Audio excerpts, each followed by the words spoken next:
ओम श्री हनुमते नमः। आज आप सुनिए हनुमान जी की व्रत कथा। व्यास जी ने कहा, एक बार नैमिषारण्य तीर्थ में 80,000 मुनि एकत्रित होकर पुराणों के ज्ञाता श्री सूत जी से पूछने लगे, हे महामुनि, आपने हमें अनेक पुराणों की कथाएं सुनाई हैं। अब कृपा करके हमें ऐसा व्रत और कथा बताएं जिसके करने से संतान की प्राप्ति हो तथा मनुष्यों को रोग, शोक, अग्नि, सर्व दुख आदि का भय दूर हो जाए, क्योंकि कलयुग में सभी जीवों की आयु बहुत कम है। फिर इस पर उन्हें रोग और चिंता के कष्ट लगे रहेंगे, तो फिर वे श्री हरि के चरणों में अपना ध्यान कैसे लगा सकेंगे।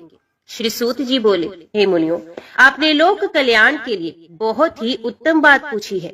एक बार युधिष्ठिर ने भगवान श्री कृष्ण से लोक कल्याण के लिए यही प्रश्न किया था। भगवान श्री कृष्ण और युधिष्ठिर का संवाद तुम्हारे सामने कहता हूँ, ध्यान देकर सुनो। एक समय पांडवों की सभा में श्री कृष्ण जी बैठे हुए थे। तब युधिष्ठिर ने भगवान श्री कृष्ण से प्रश्न किया, हे प्रभु नंद नंद गोविंद, आपने मेरे लिए अनेकों कथाएं सुनाई हैं। आज आप कृपा करके ऐसा व्रत या कथा सुनाएं जिसके करने से मनुष्य को रोग, चिंता का भय समाप्त हो जाए और उसको पुत्र की प्राप्ति हो। हे प्रभु, बिना पुत्र के जीवन व्यर्थ है। पुत्र के बिना मनुष्य नरकगामी होता है। पुत्र के बिना मनुष्य पितृ ऋण से छुटकारा नहीं पा सकता और ना ही उसका पुण्यज्ञ नामक नरक से उद्धार हो सकता है। अतः पुत्रदायक व्रत बतलाए। श्री कृष्ण भगवान बोले, हे राजन, मैं एक प्राचीन इतिहास सुनाता हूँ, आप ध्यान पूर्वक सुने। कुंडलपुर नामक एक नगर था। उसमें नंदा नामक एक ब्राह्मण रहता था। भगवान की कृपा से उसके पास सब कुछ था, फिर भी वे बहुत दुखी था। इसका कारण ये था कि ब्राह्मण की स्त्री सुनंदा के कोई संतान नहीं थी। सुनंदा पतिव्रता थी, भक्ति पूर्वक श्री हनुमान जी की आराधना करती थी। मंगलवार के दिन व्रत करके अंत में भोजन बनाकर हनुमान जी का भोग लगाने के बाद स्वयं भोजन करती थी। एक बार मंगलवार के दिन ब्राह्मणी ग्रह कार्य की अधिकता के कारण हनुमान जी को भोग ना लगा सकी, तो इस पर उसे बहुत दुख हुआ। उसने कुछ भी नहीं खाया और अपने मन में प्रण किया कि अब तो अगले मंगलवार को ही हनुमान जी को भोग लगाकर अन्न जल ग्रहण करूंगी। ब्राह्मणी सुनंदा प्रतिदिन भोजन बनाती, श्रद्धा पूर्वक पति को खिलाती, परंतु स्वयं भोजन नहीं करती और मन ही मन श्री हनुमान जी की आराधना करती थी। इस प्रकार 6 दिन बीत गए और ब्राह्मणी सुनंदा अपने निश्चय के अनुसार भूखी प्यासी निराहार रही। अगले मंगलवार को ब्राह्मणी सुनंदा प्रातः काल ही बेहोश होकर गिर पड़ी। ब्राह्मणी सुनंदा की इस असीम भक्ति के प्रभाव से श्री हनुमान जी बहुत प्रसन्न हुए और प्रकट होकर बोले, हे सुनंदा, मैं तेरी भक्ति से बहुत प्रसन्न हूँ, तू उठ और वर मांग। सुनंदा अपने आराध्य देव श्री हनुमान जी को आगे देखकर आनंद की अधिकता से विवल हो श्री हनुमान जी के चरणों में गिरकर बोली, हे प्रभु, मेरी कोई संतान नहीं है, कृपा करके मुझे संतान प्राप्ति का आशीर्वाद दे, आपकी अति कृपा होगी। श्री महावीर जी बोले, तेरी इच्छा पूर्ण होगी, तेरे एक कन्या पैदा होगी, उसके अष्टांग प्रतिदिन सोना दिया करेंगे। इस प्रकार कहकर श्री महावीर जी अंतर ध्यान हो गए। ब्राह्मणी सुनंदा बहुत हर्षित हुई और सभी समाचार अपने पति से कहा। ब्राह्मण देव कन्या का वरदान सुनकर कुछ दुखी हुए, परंतु सोना मिलने की बात सुनी तो बहुत प्रसन्न हुए। विचार किया कि ऐसी कन्या के साथ मेरी निर्धनता भी समाप्त हो जाएगी। श्री हनुमान जी की कृपा से ये ब्राह्मणी गर्भवती हुई और 10वें महीने में उसे बहुत ही सुंदर पुत्री प्राप्त हुई। ये बच्ची अपने पिता के घर में ठीक उसी तरह से बढ़ने लगी जिस प्रकार शुक्ल पक्ष का चंद्रमा बढ़ता है। 10वें दिन ब्राह्मण ने उस बालिका का नामकरण संस्कार कराया। उसके कुल पुरोहित ने उस बालिका का नाम रत्नावली रखा, क्योंकि ये कन्या सोना प्रदान किया करती थी। इस कन्या ने पूर्व जन्म में बड़े ही विधान से मंगलदेव का व्रत किया था। रत्नावली का अष्टांग बहुत सा सोना देता था। उस सोने से नंदा ब्राह्मण बहुत ही धनवान हो गए। अब ब्राह्मणी भी बहुत अभिमान करने लगी। समय बीतता रहा। अब रत्नावली 10 वर्ष की हो चुकी थी। एक दिन जब नंदा ब्राह्मण प्रसन्नचित था, तब सुनंदा ने अपने पति से कहा, मेरी पुत्री रत्नावली विवाह के योग्य हो गई है, अतः आप कोई सुंदर तथा योग्य वर देखकर इसका विवाह कर दीजिए। ये सुनकर ब्राह्मण बोला, अभी तो रत्नावली बहुत छोटी है। ब्राह्मणी बोली, शास्त्रों की आज्ञा है कि कन्या 8वें वर्ष में गौरी, 9 वर्ष में रोहिणी, 10वें वर्ष में कन्या, इसके पश्चात रजस्वला हो जाती है। गौरी के दान से पाताल लोक की प्राप्ति होती है, रोहिणी के दान से वैकुंठ लोक की प्राप्ति होती है, कन्या के दान से इंद्र लोक में सुखों की प्राप्ति होती है। अगर हे पतिदेव रजस्वला का दान किया जाता है तो घोर नरक की प्राप्ति होती है। इस पर ब्राह्मण बोला, अभी तो रत्नावली मात्र 10 ही वर्ष की है, मैंने तो 16-16 साल की कन्याओं के विवाह करवाए हैं, अभी जल्दी क्या है। तब ब्राह्मणी सुनंदा बोली, आपको तो लोभ अधिक हो गया लगता है। शास्त्रों में कहा गया है कि माता पिता और बड़ा भाई रजस्वला कन्या को देखते हैं तो वे अवश्य ही नरकगामी होते हैं। तब ब्राह्मण बोला, अच्छी बात है, कल मैं अवश्य ही योग्य वर की तलाश में अपना दूत भेजूंगा। दूसरे दिन ब्राह्मण ने अपने दूत को बुलाया और आज्ञा दी कि जैसी सुंदर मेरी कन्या है वैसा ही सुंदर वर उसके लिए तलाश करे। दूत अपने स्वामी की आज्ञा पाकर निकल पड़ा। पंपई नगर में उसने एक सुंदर लड़के को देखा। ये बालक एक ब्राह्मण परिवार का बहुत गुणवान पुत्र था। इसका नाम सोमेश्वर था। दूत ने इस सुंदर व गुणवान ब्राह्मण पुत्र के बारे में अपने स्वामी को पूर्ण विवरण दिया।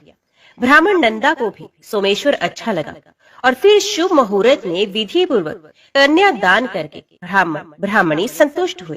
परंतु ब्राह्मण के मन में तो लोभ समाया हुआ था। उसने कन्यादान तो कर दिया था पर वे बहुत खिन्न भी था। उसने विचार किया कि रत्नावली तो अब चली जाएगी और मुझे इससे जो सोना मिलता है वे भी चला जाएगा। मेरे पास जो धन था कुछ तो इसके विवाह में खर्च हो गया और जो शेष बचा है वे भी कुछ दिनों के पश्चात खत्म हो जाएगा। मैंने तो इसका विवाह करके बहुत बड़ी भूल कर दी है। अब कोई ऐसा उपाय हो कि रत्नावली मेरे घर में ही बनी रहे, अपने ससुराल न जाए। लोभ रूपी राक्षस ब्राह्मण के मस्तिष्क पर छाता जा रहा था। रात भर अपनी छैया पर बेचैनी से करवटे बदलते बदलते उसने एक बहुत ही क्रूर निर्णय लिया। उसने विचार किया कि जब रत्नावली को लेकर उसका पति सोमेश्वर अपने घर के लिए जाएगा तो वे मार्ग में छिपकर सोमेश्वर का वध कर देगा और अपनी लड़की को अपने घर ले आएगा, जिससे नियमित रूप से उसे सोना भी मिलता रहेगा और समाज का कोई मनुष्य उसे दोष भी नहीं दे सकेगा। प्रातः काल हुआ तो नंदा और सुनंदा ने अपने जमाई तथा लड़की को बहुत सारा धन देकर विदा किया।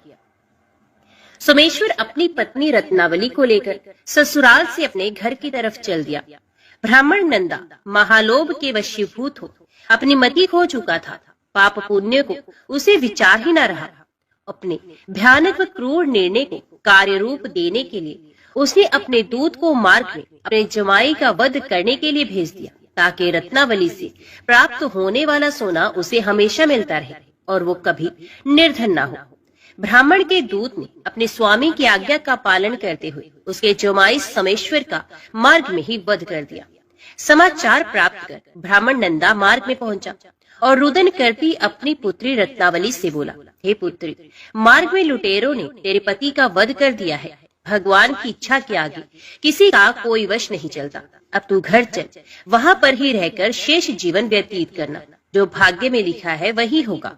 अपने पति की अकाल मृत्यु से रत्नावली बहुत दुखी हुई।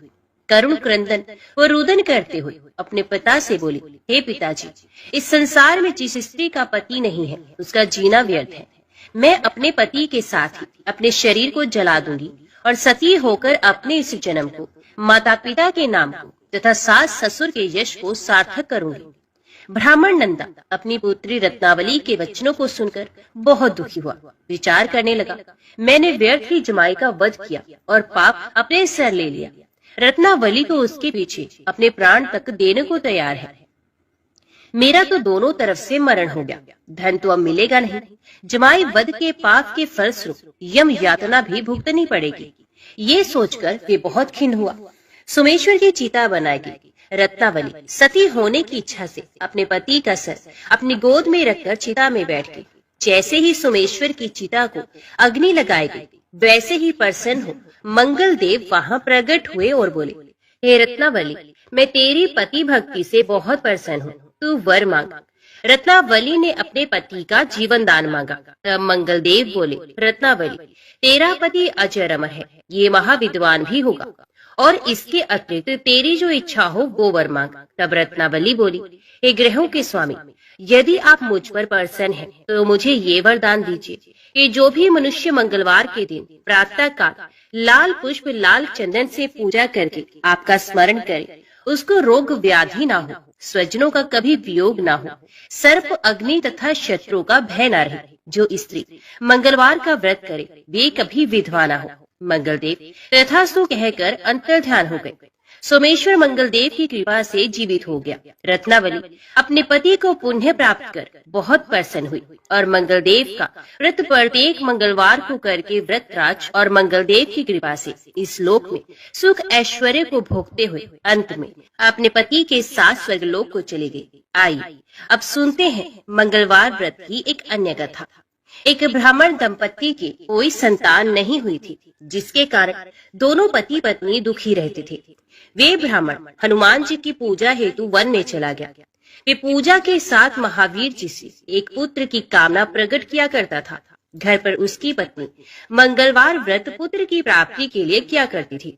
मंगल के दिन व्रत के अंत में भोजन बनाकर हनुमान जी को भोग लगाने के बाद स्वयं भोजन ग्रहण करती थी।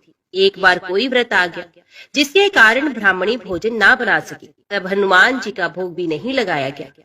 वे अपने मन में ऐसा प्रण करके सो गई कि अगले मंगलवार को हनुमान जी को भोग लगाकर ही अन्न ग्रहण करूंगी। वे भूखी प्यासी 6 दिन तक पड़े रही। मंगलवार के दिन जो उसे मूर्छा आ गई, तब हनुमान जी ने उसकी लगन और निष्ठा को देखकर अति प्रसन्न हुए और उन्होंने उसे दर्शन दिए और कहा, मैं तुमसे अति प्रसन्न हूँ।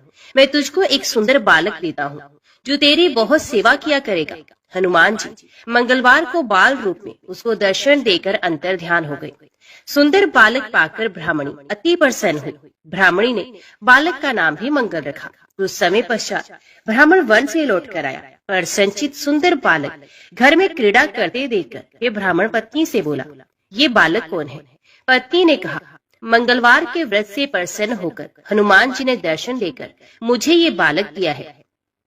पत्नी की बात छल से भरी जानकर उसने सोचा, ये उल्टा व्यभिचारिणी अपनी कुलुचता छुपाने के लिए बात बना रही है।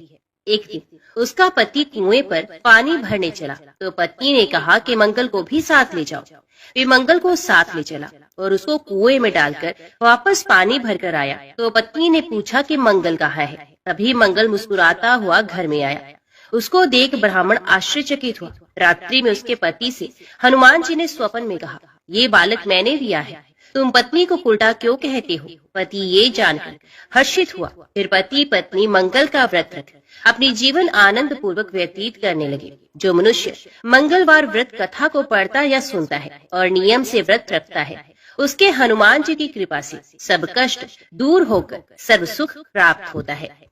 भगवान शंकर के अंश से वायु के द्वारा कपिराज केसरी की पत्नी अंजना में हनुमान जी का प्रादुर्भाव हुआ।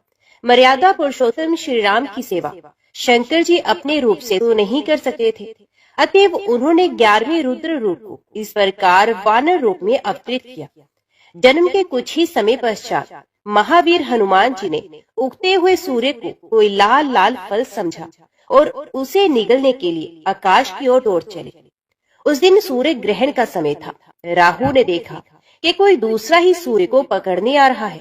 तब वे उस आने वाले को पकड़ने लगा, किंतु जब वायुपुत्र उसकी ओर बढ़े तब वे डरकर भाग गया।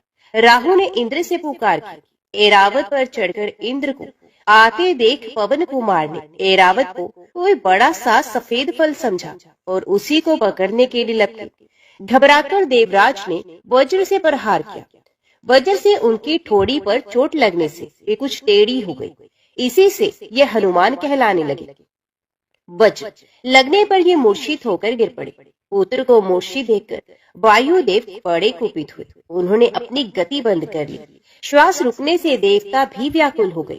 अंत में हनुमान को सभी लोकपालों ने अमर होने तथा अग्नि जल वायु आदि से अभय होने का वरदान देकर वायुदेव को संतुष्ट किया। जातीय स्वभाव से चंचल हनुमान ऋषियों के आश्रमों में वृक्षों को सहज चपलतावश तोड़ देते तथा आश्रम की वस्तुओं को अस्त व्यस्त कर देते थे। अतः ऋषियों ने इन्हें शाप दिया, तुम अपना बल भूले रहोगे। जब कोई तुम्हें स्मरण दिलाएगा तभी तुम्हें अपने बल का भान होगा। तब से वे सामान्य वानर की भांति रहने लगे। माता के आदेश से सूर्य नारायण के समीप जाकर वेद वेदांग प्रभूति समस्त शास्त्रों एवं कलाओं का इन्होंने अध्ययन किया। इसके पश्चात किष्किंधा में आकर सुग्रीव के साथ रहने लगे। सुग्रीव ने इन्हें अपना निजी सचिव बना लिया। जब बाली ने सुग्रीव को मारकर निकाल दिया तब भी ये सुग्रीव के साथ ही रहे। सुग्रीव के विपत्ति के साथ ही होकर ऋष्यमुख पर्वत पर ये उनके साथ ही रहते थे। बचपन में माता अंजना से बार बार आग्रह पूर्वक इन्होंने अनादि रामचरित सुना था। अध्ययन के समय वेद में पुराणों में श्री राम कथा का अध्ययन किया था। किष्किंधा आने पर ये भी ज्ञात हो गया कि परात्पर प्रभु ने अयोध्या में अवतार धारण कर लिया है। अब ये बड़ी उत्कंठा से अपने स्वामी के दर्शन की प्रतीक्षा करने लगे। श्रीमद् भागवत में कहा गया है, जो निरंतर भगवान की कृपा की आतुर प्रतीक्षा करते हैं, अपने प्रारब्ध से प्राप्त सुख दुख को संतोष पूर्वक भोगते रहकर हृदय वाणी तथा शरीर से भगवान को प्रणाम करता रहता है। हृदय से भगवान का चिंतन, वाणी से भगवान के नाम गुण का गान कीर्तन और शरीर से भगवान का पूजन करता रहता है। ये मुक्ति पद का स्वतः अधिकारी हो जाता है। श्री हनुमान जी तो जन्म से ही माया के बंधनों से सर्वथा मुक्त थे। वे तो अहर्निश अपने स्वामी श्री राम के ही चिंतन में लगे रहते थे। अंत में श्री राम अपने छोटे भाई लक्ष्मण के साथ रावण के द्वारा सीता जी के चुरा लिए जाने पर उन्हें ढूंढते हुए ऋष्यमुख के पास पहुँचे। सुग्रीव को शंका हुई कि इन राजकुमारों को बाली ने मुझे मारने के लिए ही ना भेजा हो। हनुमान जी को परिचय जानने के लिए उन्होंने भेजा। विपर वेश धारण कर हनुमान जी आए और परिचय पूछकर जब अपने स्वामी को पहचाना तब वे उनके चरणों पर गिर पड़े और वे रोते रोते कहने लगे, एक हूँ मैं मंद मोह बस, कुटिल हृदय अज्ञान, पुण्य प्रभु मोहे, विसार्यो दीन बंधु भगवान। श्री राम ने उठाकर उन्हें हृदय से लगा लिया। तभी से हनुमान जी श्री अवधेश कुमार के चरणों के समीप ही रहे। हनुमान जी की प्रार्थना से भगवान ने सुग्रीव से मित्रता की और बाली को मारकर सुग्रीव को किष्किंधा का राज्य दिया।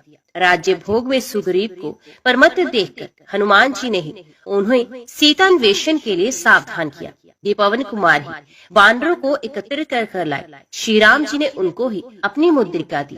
100 योजन समुद्र लांघने का प्रश्न आने पर जब जामवंत जी ने हनुमान जी को उनके बल का स्मरण दिलाकर कहा कि आपका तो अवतार ही राम कार्य संपन्न करने के लिए हुआ है, तब अपनी शक्ति का बोध कर केसरी नंदन उठकर खड़े हुए। देवताओं के द्वारा भेजी हुई नाग माता सुरसा को संतुष्ट करके समुद्र में छिपी राक्षसी सिंहिका को मारकर हनुमान जी लंका पहुँचे। द्वार रक्षिका लंकनी को एक घूंसे में सीधा करके छोटा रूप धारण कर ये लंका में रात्रि के समय प्रविष्ट हुए। विभीषण जी से पता पाकर अशोक वाटिका में जानकी जी के दर्शन किए। उनको आश्वासन देकर अशोक वन को उजाड़ डाला। रावण के भेजे राक्षसों तथा रावण पुत्र अक्षय कुमार को मार दिया। मेघनाथ इन्हें इसी प्रकार बांधकर राजसभा में ले गया। वहां रावण को भी हनुमान जी ने अभिमान छोड़कर भगवान की शरण लेने की शिक्षा दी। राक्षस राज की आज्ञा से उनकी पूंछ में आग लगा दी गई। इन्होंने उसी अग्नि से सारी लंका को जला दिया। सीता जी से छिन्न स्वरूप चूड़ामणि लेकर भगवान के समीप लौट आए। समाचार पाकर श्री राम ने युद्ध के लिए प्रस्थान किया। समुद्र पर सेतु बांधा गया। संग्राम हुआ और अंत में रावण अपने समस्त अनुचर बंधु बांधवों के साथ मारा गया। युद्ध में श्री हनुमान जी का पराक्रम, उनका शौर्य, उनकी वीरता सर्वोपरि रही। वानरी सेना के संकट के समय ये सदा सहायक रहे। राक्षस उनकी हुंकार से ही कांपते थे। लक्ष्मण जी जब मेघनाथ की शक्ति से मूर्छित हो गए तब मार्ग में पाखंडी कालनेमी को मारकर द्रोणाचल को हनुमान जी उखाड़ लाए और इस प्रकार संजीवनी औषधि आने से लक्ष्मण जी को चेतना प्राप्त हुई। माया भी अहि रावण जब माया करके राम लक्ष्मण को युद्ध भूमि से चुरा ले गया, पाताल जाकर अहि रावण का वध करके हनुमान जी श्री राम जी और भाई लक्ष्मण जी के साथ वहां आए। रावण वध का समाचार श्री जानकी जी को सुनाने का सौभाग्य और श्री राम लौट रहे हैं, ये आनंददायी समाचार भरत जी को देने का गौरव भी प्रभु ने अपने प्रिय सेवक हनुमान जी को ही दिया। हनुमान जी विद्या, बुद्धि, ज्ञान तथा पराक्रम की मूर्ति हैं, किंतु इतना सब होने पर भी इन्होंने कभी अभिमान नहीं किया। अभिमान उन्हें कभी छू तक नहीं पाया। जब वे लंका जलाकर अकेले ही रावण का मान मर्दन करके प्रभु के पास लौटे और प्रभु ने पूछा कि त्रिभुवन विजय रावण की लंका को तुम कैसे जला सके, तब उन्होंने उत्तर दिया, शाखा मृग के बड़ मनुसाई, शाखा ते शाखा पर जाए, नाग सिंधु हाटक पुरजारा, निश्चर गन मदन विपुजारा, सो सब तब प्रताप रघुराई, नाथ न कछु मोरु भ्रपदाई। हनुमान जी की भक्ति तो अतुलनीय है। अयोध्या में राज्याभिषेक हो जाने पर भगवान ने सबको पुरस्कृत किया। सबसे अमूल्य अयोध्या के कोष की सर्वश्रेष्ठ मणियों की माला श्री जानकी जी ने अपने कंठ से उतारकर हनुमान जी के गले में डाल दी। हनुमान जी मणियों को ध्यान से देख देख कर तोड़ने लगे और मुख में डालकर फोड़ने भी लगे। दुर्लभ रत्नों को इस प्रकार नष्ट होते देख कुछ लोगों को बड़ा कष्ट हुआ। कुछ ने उन्हें रोका भी। हनुमान जी ने कहा, मैं इनमें भगवान का नाम तथा उनकी मूर्ति ढूंढ रहा हूँ। जिस वस्तु में मेरे स्वामी श्री सीताराम का नाम ही ना हो, जिसमें उनकी मूर्ति ना हो, ये तो व्यर्थ है। प्रश्न करने वाले ने पूछा, क्या आपके शरीर में ये मूर्ति और नाम है? तुरंत अपने नखों से हनुमान जी ने छाती का चमड़ा फाड़कर सबको दिखाया। उनके रोम रोम में राम ये परम दिव्य नाम अंकित था और उनके हृदय में श्री जनक नंदिनी जी के साथ सिंहासन पर बैठे महाराज धीराज श्री अवधेय जी की भुवन सुंदर मूर्ति विराजमान थी। सब लोग जय जयकार करने लगे। भगवान ने हनुमान जी को हृदय से लगा लिया। हनुमान जी आजन्म नैष्ठिक ब्रह्मचारी हैं, व्याकरण के महान पंडित हैं, वेदज्ञ हैं, ज्ञान शिरोमणि है, बड़े विचारशील, तीक्ष्ण बुद्धि तथा अतुल पराक्रमी है। श्री हनुमान जी बहुत निपुण संगीतज्ञ और गायक भी हैं। एक बार देवऋषि दानवों के महान सम्मेलन में जलाशय के तट पर भगवान शंकर तथा देवऋषि नारद जी आदि गा रहे थे। अन्य देवऋषि दानव भी योग दे रहे थे।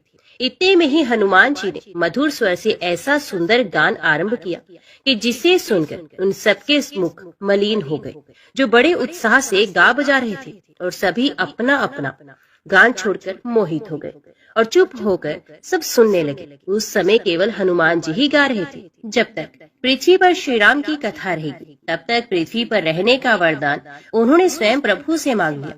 श्री राम जी के अश्वमेध यज्ञ में अश्व की रक्षा करते समय जब अनेक महासंग्राम हुए, तब उनमें हनुमान जी का पराक्रम ही सर्वत्र विजयी हुआ। महाभारत में भी केसरी कुमार का चित्र है। ये अर्जुन के रथ की ध्वजा पर बैठे रहते थे। उनके बैठे रहने से अर्जुन के रथ को कोई पीछे नहीं हटा सकता था। कई अवसरों पर उन्होंने अर्जुन की रक्षा भी की। एक बार भीम, अर्जुन और गरुड़ जी को अपने अभिमान से भी बचाया था। कहते हैं कि हनुमान जी ने अपने वज्रनख से पर्वत की शिलाओं पर एक रामचरित काव्य लिखा था। उसे देखकर महर्षि वाल्मीकि को दुख हुआ कि यदि वह काव्य लोक में प्रचलित हुआ तो मेरे आदि काव्य का समादर नहीं होगा। ऋषि को संतुष्ट करने के लिए हनुमान जी ने वे शिलाएं समुद्र में डाल दी। सच्चे भक्त में यश मान बढ़ाई की इच्छा का लेश भी नहीं होता। वे तो अपने प्रभु का पावन यशी लोक में गाता है। श्री राम कथा श्रवण, राम नाम कीर्तन के हनुमान जी अनन्य प्रेमी हैं। जहाँ भी राम नाम का कीर्तन या राम कथा होती है, वहाँ वे गुप्त रूप से आरंभ में ही पहुँच जाते हैं। दोनों हाथ जोड़कर सर से लगाए सबसे अंत तक वहाँ पर ही खड़े रहते हैं। प्रेम के कारण उनके नेत्रों से बराबर आंसू झरते रहते हैं। उन अनन्य तथा अतुलनीय श्री राम भक्त के पावन पद कमलों में अनंत नमस्कार। व्यास जी कहते हैं, जो लोग राम राम राम इस मंत्र का उच्चारण करते हैं, खाते पीते सोते चलते और बैठते समय सुख में या दुख में राम मंत्र का जप करते हैं, उन्हें दुख दुर्भाग्य आदि व्याधि का भय नहीं रहता। उनकी आयु, संपत्ति और बल प्रतिदिन बढ़ते रहते हैं। राम का नाम लेने से मनुष्य भयंकर पाप से छूट जाता है, वे नरक में नहीं पड़ता और अक्षय गति को प्राप्त होता है। लंकापति रावण के वध के बाद जब अयोध्यापति प्रभु श्री राम की कीर्ति दूर दूर तक फैल रही थी और वे मर्यादा पुरुषोत्तम कहलाने लगे थे, तब एक दिन महादेव शिव की इच्छा भी मर्यादा पुरुषोत्तम श्री राम से मिलने की हुई। पार्वती जी को संग लेकर महादेव जी कैलाश पर्वत से उतरकर अयोध्या नगरी के रास्ते पर चल पड़े। भगवान शिव और माता पार्वती को आया देखकर राम जी बहुत खुश हुए और माता जानकी ने उनका उचित आदर सत्कार किया और स्वयं भोजन बनाने के लिए रसोई में चली गई। इसी बीच भगवान शिव ने श्री राम जी से पूछा, आपके सेवक हनुमान जी दिखाई नहीं दे रहे हैं। तब श्री राम बोले, वे बगीचे में हैं। शिव जी ने श्री राम जी से बगीचे में जाने की अनुमति मांगी और पार्वती जी का हाथ थामकर बगीचे में आ गए। बगीचे की खूबसूरती देखकर उनका मन मोहित हो गया। आम के एक घने वृक्ष के नीचे हनुमान जी दीन दुनिया से बेखबर गहरी नींद में सोए हुए थे और एक ले में खराटों से राम नाम की ध्वनि उठ रही थी। चकित होकर शिवजी और माता पार्वती एक दूसरे की ओर देखने लगे। माता पार्वती मुस्कुरा उठी और वृक्ष की डालियों की ओर इशारा किया। राम नाम सुनकर पेड़ की डालियां भी झूमने लगी थी और इनके बीच से भी राम नाम उच्चारित हो रहा था। शिवजी इस राम नाम की धुन में मस्त मगन होकर खुद भी राम राम कहकर नाचने लगे। माता पार्वती जी ने भी अपने पति का अनुसरण किया और अपने कोमल पैर थिरकाने लगी। शिवजी और माता पार्वती जी के नृत्य से ऐसी झनकार उठी कि स्वर्ग लोक के देवता गण भी आकर्षित होकर बगीचे में आ गए और राम नाम की धुन में सभी मस्त हो गए। माता जानकी भोजन तैयार करके प्रतीक्षा कर रही थी, परंतु संध्या घिरने पर भी अतिथि नहीं पधारे। तब अपने देवर लक्ष्मण जी को बगीचे में भेजा। लक्ष्मण जी तो स्वयं को श्री राम का सेवक ही मानते थे, इसलिए बगीचे में आकर जब उन्होंने धरती पर स्वर्ग का नजारा देखा तो स्वयं भी राम नाम की धुन में झूम उठे। महल में माता जानकी जी परेशान हो रही थी। अभी तक भोजन ग्रहण करने कोई भी क्यों नहीं आया। उन्होंने श्री राम जी से कहा, भोजन ठंडा हो रहा है, चलिए हम ही जाकर बगीचे में से सभी को ले आए। तब जब राम जी भी बगीचे में गए तो वहाँ राम नाम की धूम मची हुई थी। हनुमान जी गहरी नींद में सोए हुए थे और उनके खर्राटों से अभी तक राम नाम ही निकल रहा था। श्री राम भाव विवल हो उठे। राम जी ने हनुमान जी को नींद से जगाया और प्रेम से उनकी तरफ निहारने लगे। हनुमान जी प्रभु को आया देखकर शीघ्रता से उठकर खड़े हो गए। नृत्य की सभा भंग हो गई। शिव जी खुले कंठ से हनुमान जी की राम भक्ति की सराहना करने लगे। हनुमान जी सकुचाए लेकिन मन ही मन खुश हो रहे थे। श्री सिया राम ने भोजन करने का आग्रह भगवान शिव जी से किया। सभी लोग महल में भोजन करने के लिए चल पड़े। माता जानकी जी भोजन परोसने लगी। हनुमान जी को भी श्री राम जी ने पंक्ति में बैठने का आदेश दे दिया। हनुमान जी बैठ तो गए, परंतु आदत ऐसी थी कि राम जी के भोजन परोसने के उपरांत ही सभी लोग भोजन करते थे। आज श्री राम के आदेश से पहले भोजन करना पड़ रहा था। माता जानकी हनुमान जी को भोजन परोसे जा रही थी, परंतु हनुमान जी का पेट ही नहीं भर रहा था। सीता जी कुछ समय तक तो उन्हें भोजन परोस रही, फिर समझ गई कि इस तरह से तो हनुमान जी का पेट नहीं भरेगा।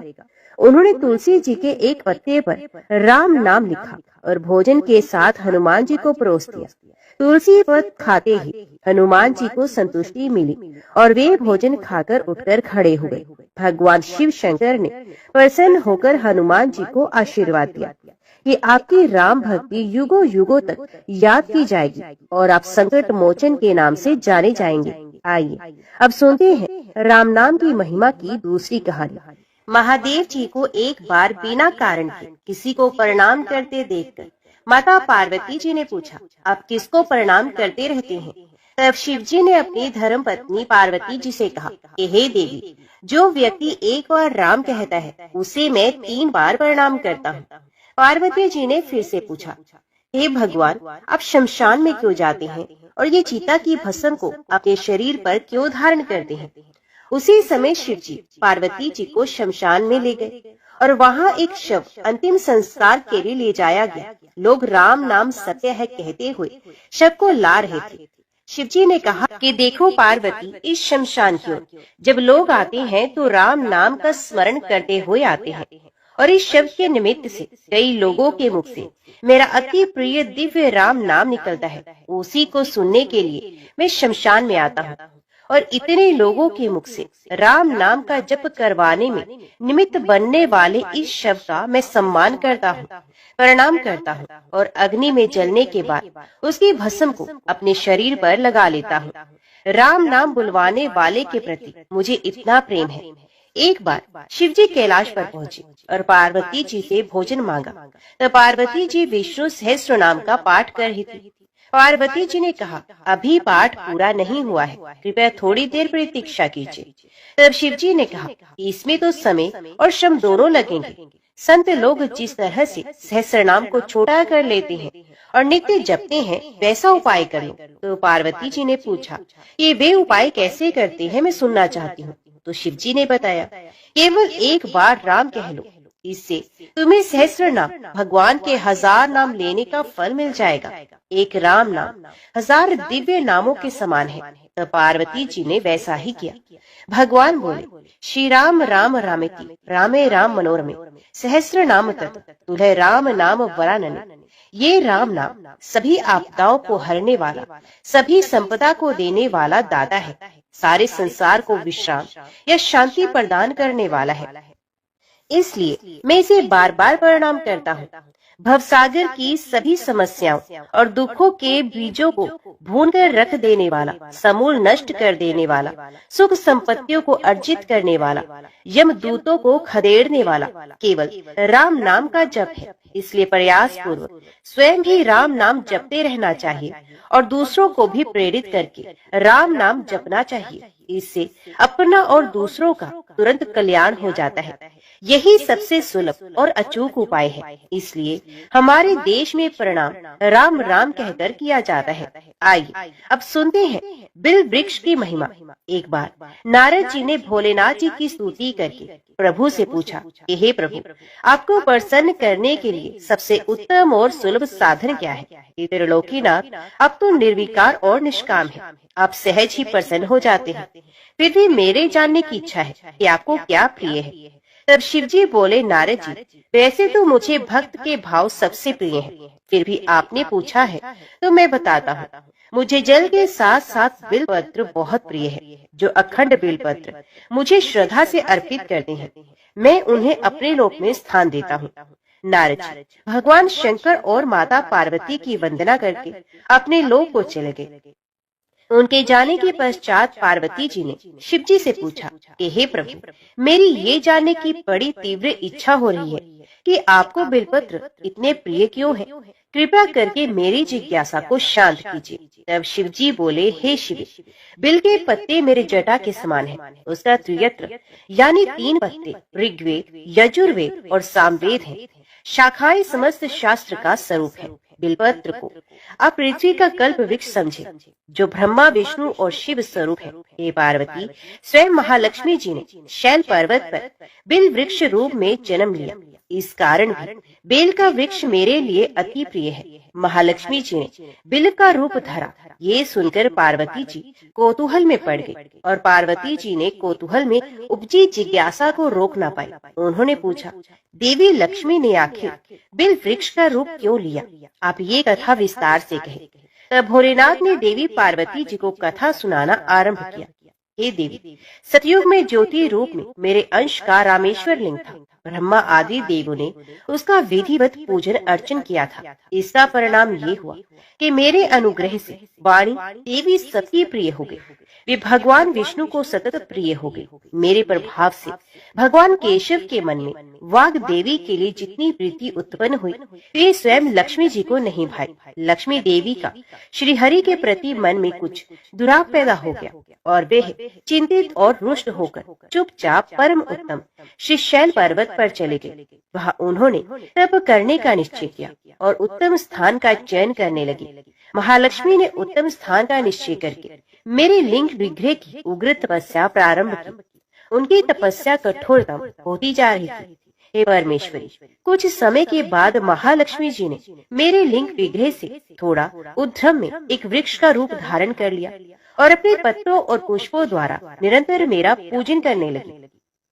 इस तरह महालक्ष्मी जी ने लाखों वर्षों तक घोर आराधना की। अंततः उन्हें मेरा अनुग्रह प्राप्त हुआ। मैं वहाँ प्रकट हुआ और देवी से इस घोर तप की आकांक्षा पूछकर वर देने को तैयार हुआ। महालक्ष्मी जी ने मांगा कि श्री हरि के हृदय में मेरे भाव से वाग देवी के लिए जो स्नेह हुआ है वे समाप्त हो जाए।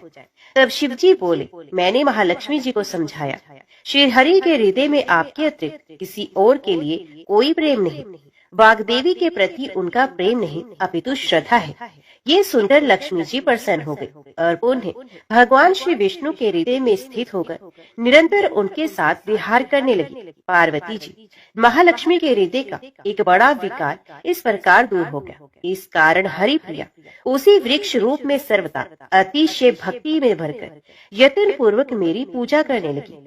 हे पार्वती, इसी कारण विश्व का वृक्ष, उसके पत्ते का फूल आदि मुझे बहुत प्रिय है। मैं निर्जन स्थान में बेल वृक्ष का आश्रय लेकर रहता हूँ। बेल वृक्ष को सदा सर्वतीर्थ में एवं सर्वदेव माना चाहिए। बेलपत्र, बेल फूल, बेल वृक्ष अथवा बेल काष्ठ के चंदन से जो मेरा पूजन करता है वे भक्त मेरा अति प्रिय है। बेल वृक्ष को शिव के समान ही समझो, ये मेरा शरीर है। जो बेल पर चंदन से मेरा नाम अंकित करके मुझे अर्पण करता है, मैं उसे सभी पापों से मुक्त कर अपने लोक में स्थान देता हूँ। हे देवी, उस व्यक्ति को स्वयं लक्ष्मी जी भी नमस्कार करती हैं, जो मेरा पूजन करती हैं। जो बिल्व मूल में प्राण छोड़ता है उसको रुद्र देह प्राप्त होता है, और ऐसे मनुष्य पर सदैव ही माता लक्ष्मी की कृपा रहती है, और साथ ही साथ भगवान नारायण की कृपा भी उन पर सदैव बनी रहती है। तो प्रेम से बोलो, भगवान शिव और माता पार्वती की जय। आइए अब सुनते हैं मंगलवार को सुनी जाने वाली मंगला गौरी माता की पौराणिक कथा। कुरु देश में कीर्ति नामक एक विद्वान कीर्ति शली शत्रुओं का नाश करने वाला 64 कलाओं का ज्ञाता तथा धनुर्विद्या में कुशल राजा हुआ।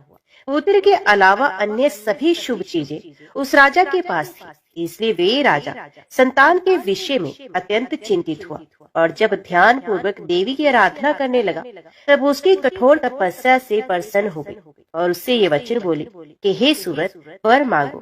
तब श्रुत कीर्ति बोला, हे देवी, यदि आप मुझ पर प्रसन्न हैं तो मुझे सुंदर पुत्र दीजिए। हे देवी, आपकी कृपा से अन्य किसी भी वस्तु का अभाव नहीं है। तब उसका ये वचन सुनकर पवित्र मुस्कान वाली देवी ने कहा, राजन, तुमने अत्यंत दुर्लभ वर मांगा है, फिर भी कृपावश मैं तुम्हें अवश्य दूंगी। किंतु हे राजन सुनिए, यदि परम गुण पुत्र चाहती है तो वे केवल 16 वर्ष जीवित रहेगा, और यदि रूप तथा विद्या से पुत्र चाहती हो तो दीर्घ जीवी होगा।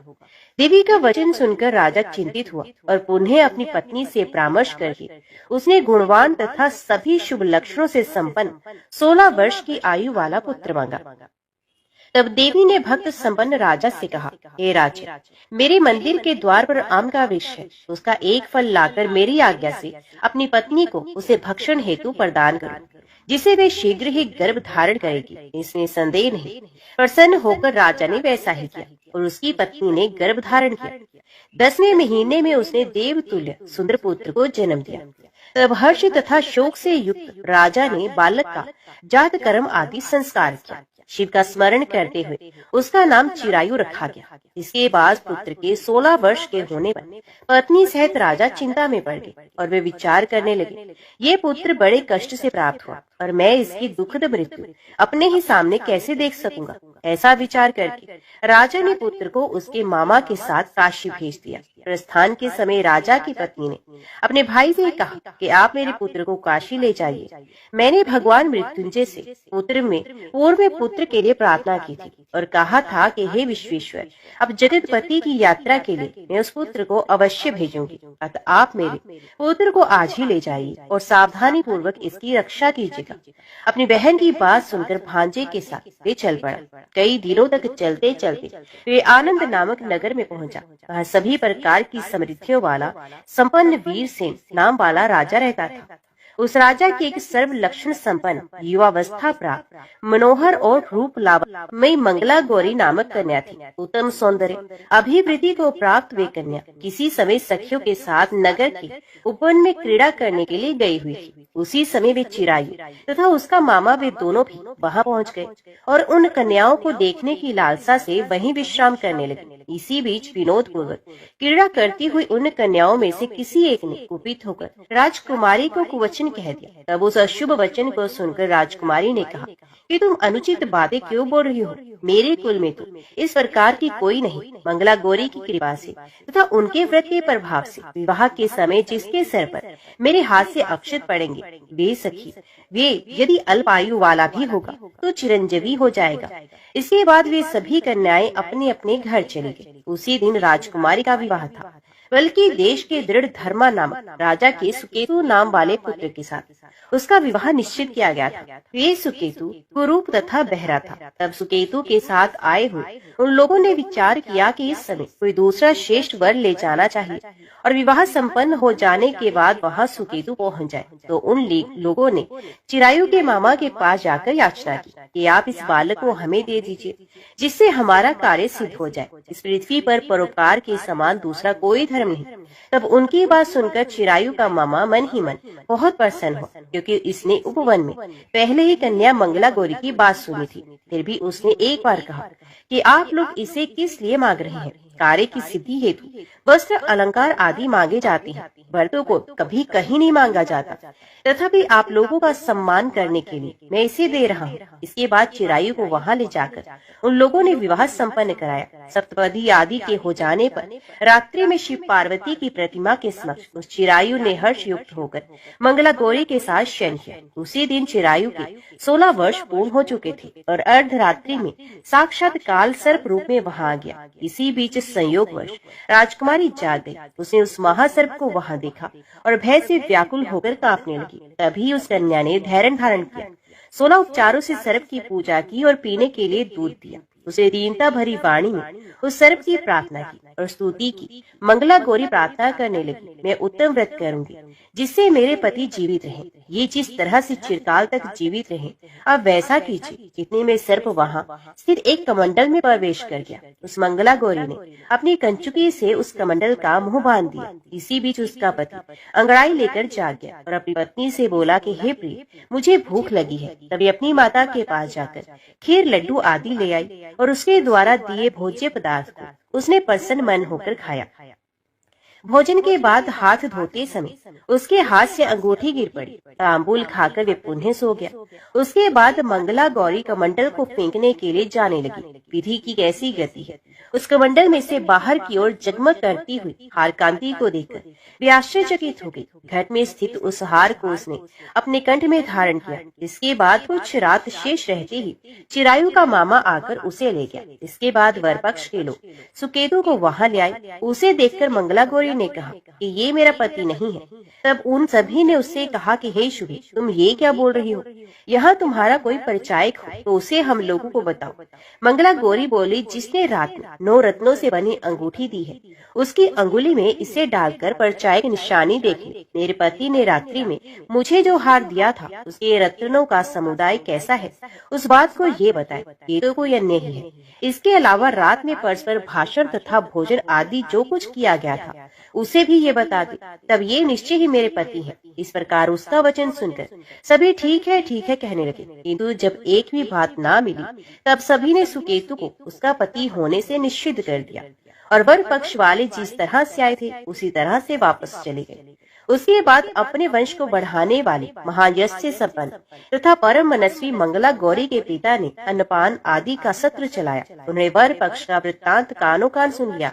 ये स्वरूप से कुरूप होने के कारण लोगों के द्वारा किसी अन्य को वर के रूप में आदर पूर्वक लाया गया था। तब उन्होंने अपनी कन्या को पर्दे के भीतर बिठा दिया। उसके बाद 1 वर्ष बीतने पर यात्रा करके चिरायु अपने मामा के साथ ये देखने आया कि विवाह के बाद वहाँ क्या हुआ। तब भीतर से उसे देखकर वे मंगला गौरी अत्यंत प्रसन्न हुई और माता पिता से बोली कि मेरे पति आ गए हैं।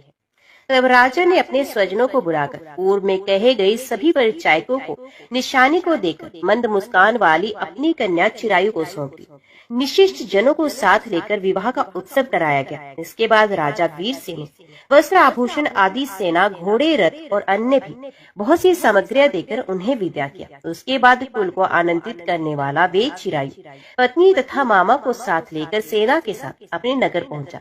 लोगों के मुख से उसे आया हुआ सुनकर उसके माता पिता को विश्वास नहीं हुआ। उन्होंने सोचा कि प्रारब्ध अन्यथा कैसे हो सकता है। इतने में अपने माता पिता के पास आया और स्नेह से परिपूर्ण वे चिरायु भक्ति पूर्वक उनके चरणों में गिर पड़ा। तब अपने पुत्र का मस्तक सुनकर उन दोनों ने परम आनंद प्राप्त किया। पुत्र वधू मंगला गौरी ने भी सास ससुर को प्रणाम किया। तब सास उसे अपनी गोद में बिठाकर सारा वृत्तांत शीघ्रता पूर्वक पूछने लगी। हे महामुनि, तब पुत्र वधू ने भी मंगला गौरी के उत्तम व्रत महात्म्य तथा जो कुछ घटित हुआ था वे सब वृत्तांत बताया। जो कोई भी इसका श्रवण करता है या इसको कहता है उसके सभी मनोरथ पूर्ण हो जाते हैं, इसमें संदेह नहीं। प्रेम से बोली मंगला गौरी माता की जय।